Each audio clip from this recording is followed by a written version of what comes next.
Today I'm going to show you how to make these Swarovski angel earrings.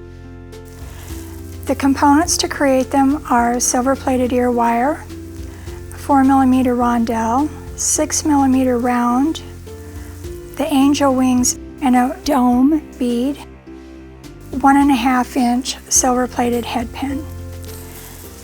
So you start by taking your head pin, placing the dome bead on it, followed by the angel wing bead, 6mm round, and the 4mm rondelle. You can see right there how your angel is going to look.